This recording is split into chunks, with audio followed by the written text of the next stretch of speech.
Hey there, crafty friends, it's Tina the Scrappin' Rabbit. Thanks so much for stopping by my channel today. In this video, we're going to be creating two fall-themed slimline cards featuring some dies from Scrappy Tails Crafts. These are the dies that I chose for my project today. This first one here is called the Layering Sunflower die. So many possibilities, and I love the natural looking petals. This second die here is called the Fall Assorted Leaves die, and you get lots of layering pieces that go over those nice size leaves. And the third die here is called the Slimline Wood Grain Background die. This is from an earlier release, a new to me die, which I'm really excited to get to play with today. So let's go ahead and get started. So the first thing I'm going to do is use some Neenah 80-pound cardstock, and I cut it just a little bit bigger than 3.5 by the 8.5. And I'm going to use my little mini distress inks. This paper is pretty smooth. It's not as smooth as the Bristol that I'm used to using, so I don't feel like I got as great of a blend as I normally do with the Bristol. But I don't have these inks in the oxides, so I'm going to go ahead and use my minis. I do find that when I'm doing a darker color like the browns, starting with a colored cardstock is really helpful. So I'm using 3 different colors and going from darkest to light, and I am going to go around once for one layer, and then I'll go around a second time to smooth out the blends and try to get some of those marks out.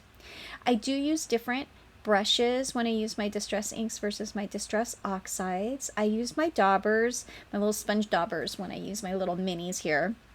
And like I said, usually I get a really great blend on the Bristol Smooth. The Neenah, it's a smooth cardstock, but not as smooth as Bristol. But I am really happy with how it turned out because after all, it's going to be cut out with that wood grain die, so it's not meant to be perfect. So there is what it looks like after I run it through my die machine. Now those layers will pop out, so I went ahead and grabbed a slimline card base, and I'm going to glue this down to my card base so that I don't have to worry about the middle pieces coming out. You can see those little pieces of tape that I had on there, and that was just so I could keep that shorter piece of paper attached to the die. I'm going to smooth it out with my bone folder, and now I don't have to worry about those pieces slipping out. So I'm going to go ahead and grab the sunflower die set, and I'm going to snip them with my little snippers there so that I can cut them out using different colored cardstocks. So those are the dies. I got some yellow, green, and this glittery coppery brown cardstock, cut them out, and then now I'm going to do a little bit of inking on my die cuts. I grabbed my Distress Oxide in the Fossilized Amber, and I'm just adding some color to the petals from the center out. And I really love the way that that looks. It actually looks much better in person, I think, than in the photographs, and then on the video it's hard to get the lighting to be perfect, and sometimes you see harsh lines where there really isn't any in person. But I loved the way that these turned out, and I'm just going to grab my mini green ink there so that I can ink around the leaves. So this is the peeled paint, and I don't have that one in the oxide either, but that's okay. I love using my sponge daubers to do some inking on my die cuts. It really adds some depth and dimension to them. So once I have all my leaves nice and inked up and my flowers, I'm going to go ahead and grab my liquid glue and glue those together. What I like to do with flowers is grab just a paintbrush, or you can use a pencil, whatever you have, and bend those petals so that they have a little bit of a 3D effect. And these flowers are so pretty. Like I said, the petals look very natural. So I only used 2 layers. You could layer several of them if you choose to. So again, I just chose the 2 layers for each flower, rolling up those petals, and I'm going to glue them down with my liquid glue. These flowers came together so quick and so easy, and they're so beautiful. Now I went ahead and grabbed my Slimline Staircase pop-up card dies because you get these great word die sentiments. So I chose the words "thankful for you," and I cut them out in some gold mirror cardstock and a dark brown for a shadow. So I'm just gluing the tops to the bottoms there with having a little bit of that brown edge peeking through. What I love the most about these word dies is that they're connected, so you don't have to fiddle with individual letters, and they're connected just slightly, so you do need to be careful as you're gluing them together to make sure that you get the letters on there straight. But they sure do make for fast words, and I think that they look great with that shadow layer. I'm going to arrange my flowers, my leaves, and my sentiments, figure out where I want everything to go, and again I will use my liquid glue to get everything adhered down. I'm just gluing the center of the flowers so that way that the petals still roll up and add a little bit of depth and dimension. And the liquid glue, when it dries, it's very secure and I don't have to worry about those flowers popping off. So once I get that last leaf glued down, I'll get my sentiments glued down, and then it'll be time for a little bit of bling. I loved the way that this turned out. It showed the shading with the blends of the inks, and then now I'm going to grab some of this gold bling and figure out how many I want to use on the card. So once I have my arrangement down, these do have adhesive on them, but I am going to add a little drop of the glue underneath just to make sure that they don't pop off. Because I know that a lot of times when you do mail these cards, sometimes the little pieces of bling will come off, and adding the glue definitely helps to secure them down.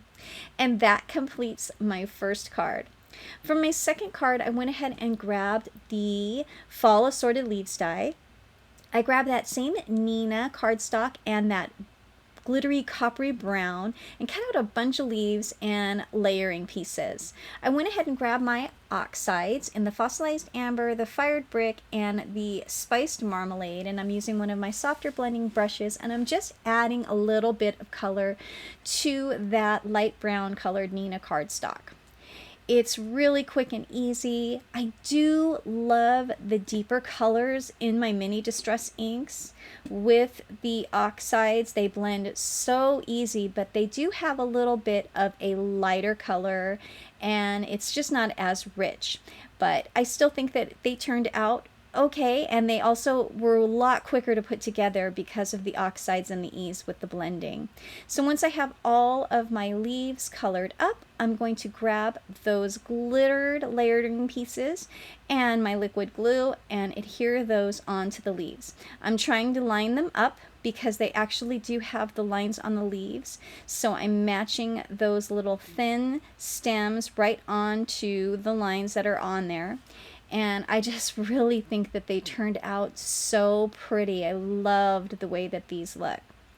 At this point, I still don't even know how I'm going to decorate my card, but I just knew I wanted to add some leaves. So I cut out a variety, even more than what you see here, and I did ink them all up and put them all together.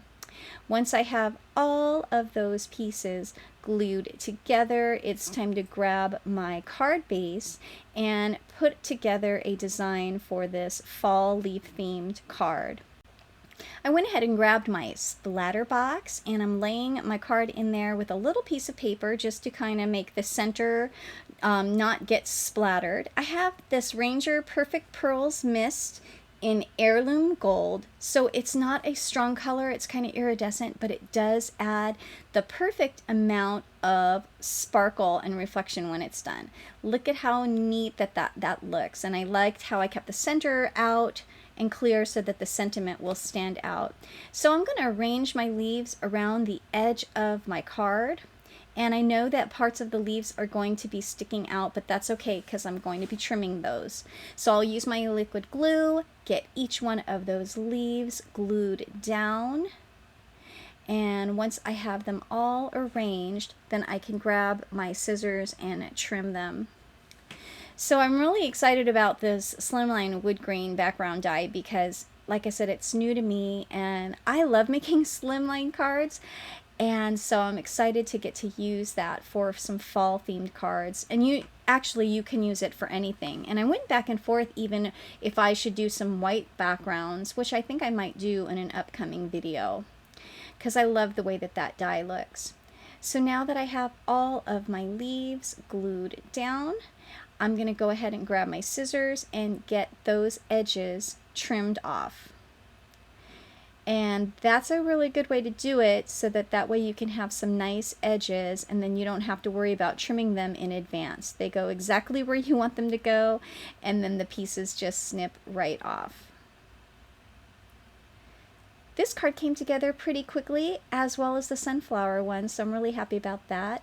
I'm going to glue that sentiment down, and I decided to just put thankful there in the center. I was going to do more words, but I liked the way that that single word looked. I'm going to grab those gold gems and place them around my card. And I did add the liquid glue underneath them when I was done. So that completes my second card. Thanks so much for stopping by, everyone. I really hope you like my cards. I hope you like my videos. Thank you again. I really do appreciate all your kind words. Until next time, have a great day. Bye for now.